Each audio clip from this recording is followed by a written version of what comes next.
My wife died during childbirth. I found out she cheated, and my son is not mine. I'm going to give him up for adoption. AITA. I'm angry, heartbroken, and don't know where to turn. This is just a huge mess. I'm a 32-year-old man, and I lost my wife last month, just 7 months after she gave birth to our son. She developed peripartum cardiomyopathy, a rare heart condition that sometimes hits after childbirth. And, despite all the doctor's efforts, she didn't survive. Losing her has left me in a constant state of grief. 3 weeks ago, her best friend came over to check in on me. She seemed nervous, but I thought maybe she was just still grieving too. Eventually, she told me there was something important I needed to know. After hesitating for a bit, she revealed that my wife had confided in her that she'd been unfaithful around the time our son was conceived, and there was a possibility he might not be mine. I was stunned, confused, and furious. My wife's best friend was telling me this just weeks after my wife's death, and it felt like she was trying to destroy my last memories of her. I told her to leave, convinced that she was lying, or somehow trying to blame me for something. It felt like a betrayal, and I tried to push the thought out of my mind, but it stuck. I couldn't help wondering, what if she was telling the truth? After days of obsessing over it, I decided to do a DNA test. It wasn't an easy choice. I felt guilty even thinking about it, but I needed some kind of closure.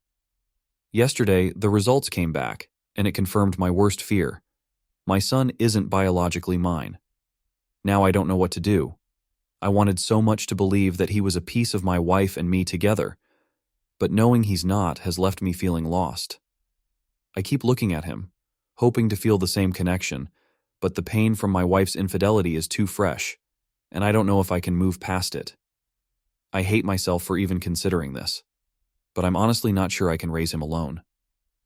The betrayal is overwhelming, and I feel like I might not be able to give him the love and life he deserves.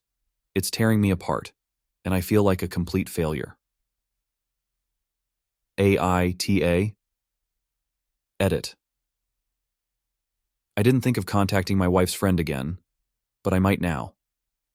Reading everyone's replies has made me realize the child is innocent in all this, but I still don't know if I can give him the love and care he needs. I'll talk to family first and see about finding the other man if I can. Adoption will only be a last resort. I know some might think I'm a monster, but if you could put yourself in my shoes, I hope you'd understand. Edit 2. I called her friend and apologized for my reaction, but I asked why she didn't tell me sooner. She admitted that her loyalty was with her friend more than with me. When I asked about the other guy, she said it was a one-time thing during my wife's work time, whatever that means. Apparently, it happened in the daytime, while I thought she was working. I've seen suggestions to check my wife's phone or social media, but I don't know her passwords. I never doubted her, and we always respected each other's privacy. Next, I'll tell our families, and just to be clear, I don't hate my son, and I'm not just going to throw him out. Whatever happens, I'll follow a careful process. He's just an innocent kid caught in a situation he didn't ask for, and I'm not going to do anything drastic. My wife is treating my son horribly, while I treat her children as my own. She told my son to get away from her children, as she wanted to take photos only with her children. Reddit, should I divorce her? I'm really struggling here, and honestly, it's starting to make me feel like I'm losing my mind. I think I'm being gaslit, so what better place than Reddit to try and get some clarity? Here's the situation. I've been married to my wife for 8 years, and overall, we've had a solid relationship. She has 4 kids from her previous marriage, 2 daughters and 2 sons, aged 11 to 16, and I have a 10-year-old son from my previous relationship. I came into this marriage fully committed to treating her kids like my own. Financially, it's a lot, but I've always been happy to support them.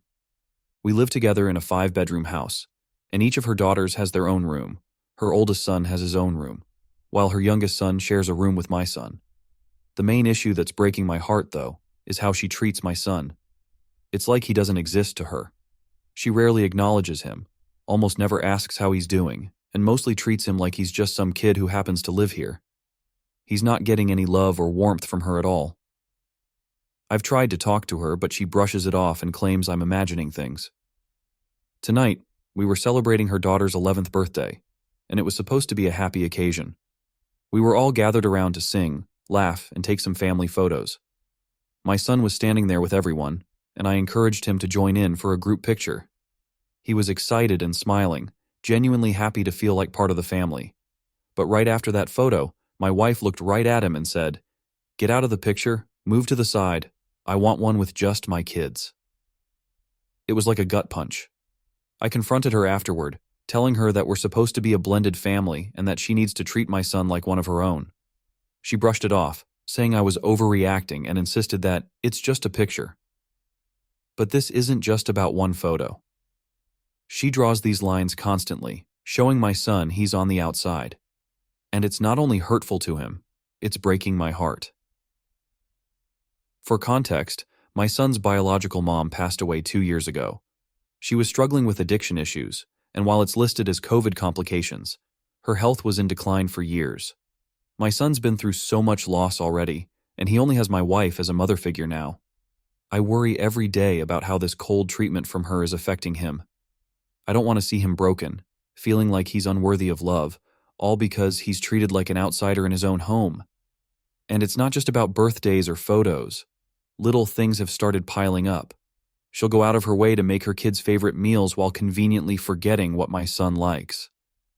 If he's feeling sick, she'll let me handle it alone, barely even checking in to see if he's okay.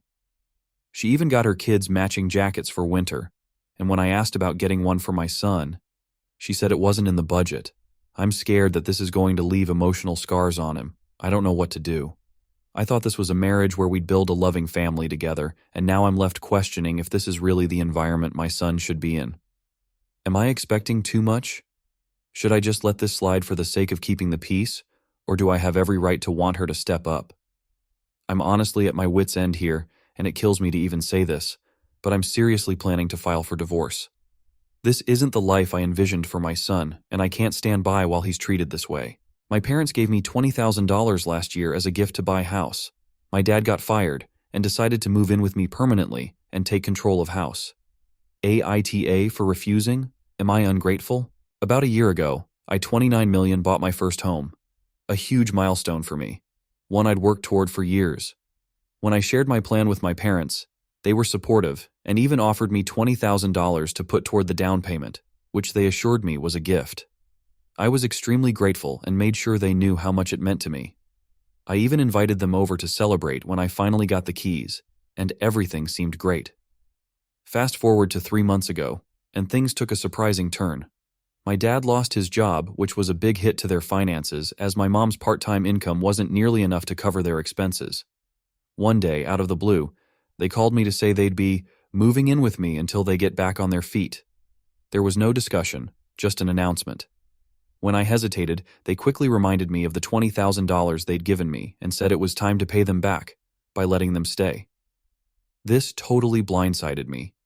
That money was always presented as a no-strings-attached gift to help me with the down payment. At no point was there any mention of it being a loan, and I never imagined it would be something they'd use to justify living with me indefinitely. I tried to explain how this was news to me, but they brushed it off, acting as though it had always been part of the deal. I thought about it and tried to meet them halfway. I offered to let them stay temporarily, emphasizing the temporary part, just until they could get things sorted.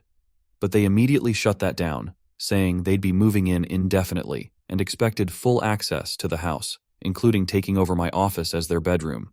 They even started suggesting changes I should make around the house, reminding me that they helped pay for it, so they should have a say in how it's run. At this point, I felt completely backed into a corner. I love my parents, and I want to help them, but I'm not comfortable with them moving in and taking over the space I worked so hard to create for myself. This is my first home, my sanctuary, and the idea of giving up my independence indefinitely didn't sit right with me. So I offered to help them out in other ways, covering some of their bills or assisting them financially. But I firmly stated that moving in indefinitely wasn't an option. They didn't take it well. They accused me of being ungrateful and insisted that family is supposed to support each other in times of need. My dad even went as far as to say that because they invested in the house, they're entitled to stay as long as they need. He even hinted at taking me to court over the loan if I didn't let them move in, though I'm pretty sure he was bluffing. The whole situation felt like emotional blackmail. Now, several family members are involved, and most of them think I'm in the wrong. They argue that I'm being selfish and ungrateful, turning my back on my parents after they helped me buy my house. But to me, it feels like they're changing the terms after the fact and expecting me to just go along with it. I'm honestly torn between feeling guilty and feeling like I need to stand my ground. So, AITA for refusing to let my parents move in after they loaned me the down payment?